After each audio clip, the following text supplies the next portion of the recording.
Hello everyone, this is Trader Chick. It's March 19, 2026. It's 2:30 in the afternoon. Alright, so na-complete na ng gold yung goal na 100%. Ito, for 4,825 approximately.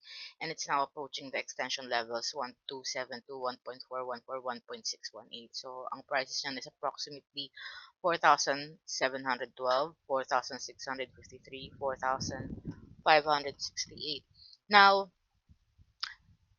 since nawala na yung momentum ng mga, wala na yung bullish momentum, possible magko-continue na to pababa. Okay? So, this was the original Adam and Eve. And kung mapapansin nyo, ang neckline ng Adam and Eve ko is the same as the level of the 1.272. So, if that breaks, possible na magko-continue pa yung pababa hanggang mag-break to. Pag nag-break ang bottom ng swing low na to, that's gonna be massive dumping ahead. Okay? We may see a bounce in this level kasi 1.27 to tong extension. Alam niyo naman na ang mga extension levels are reversal levels. But if they are not going to reverse, if the candle will not reverse, expect natin na magiging malalim to. And if you did not notice, this has created a bigger possible head and shoulders. Or Adam and Eve, I'm sorry. It has created a bigger Adam and Eve. Dapat mabilis ang mata nyo dito.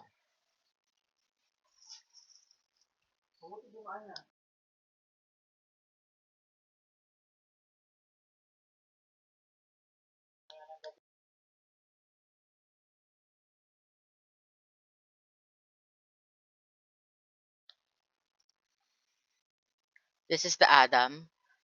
Ang characteristic ni Adam is sharp move, going up.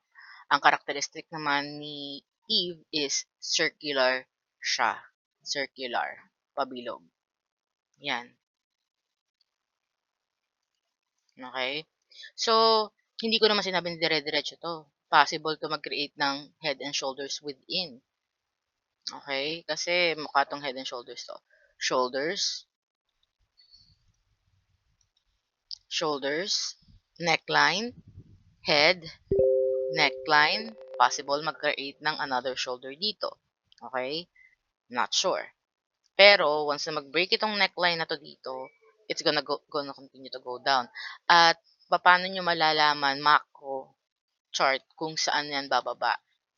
Siyempre, gagamit tayo ng Fibonacci trend-based extension. Magsisimula tayo sa top nitong Adam. So, ito yung top. Ito yung bottom. Kiklik tayo dyan. And hatakin natin papunta sa pinakamataas na point ni Eve. And the goal would be around 4,000. Yan. 4,234 approximately. Approximate lang to guys kasi kailangan maayos yung tracing mo nito. Yan. Approximate amount yan. And kung nakikita nyo, possible nga na magkaroon ng bounce dito at mag-create ng another shoulder kasi this is the golden pocket 0.618, 0.65, approximately 4,675 hanggang 4,636. And as you know, ang golden pocket ang pinakamalakas na support and resistance level, which is also the neckline of this Adam and Eve pattern. Okay? And then this one, 78685, approximately 4,473, 4,396, sila yung possible na support level and possible na mag-bounce din dito. Okay? And then, retrace ng 23 to 35% before going up. Reversal, possible reversal.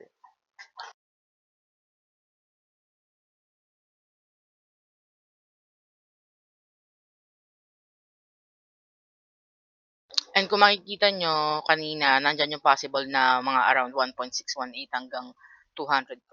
Okay? So, right now, yan yung mga abangan nyo na levels. 0.618, 4,675, 0.65, 4,636 approximately, 0.786, that's 4,473 approximately, 0.85, 4,396, and yung goal na 1 is 4,216 approximately, and it can go down hanggang dito. Kaya nga, ayan no, 1.618 is 3,475 approximately. And kung maaalala nyo, yung pinost kong goal ko long term sa macro chart is 3,500. Right? It's because of this. Okay? It can reach that level. Hindi ko naman sinabing dire-diretso yun bababa. Siyempre, akyat baba yun, akyat baba, creating some noise. Pero macro, ito yung expected kung bababain niya.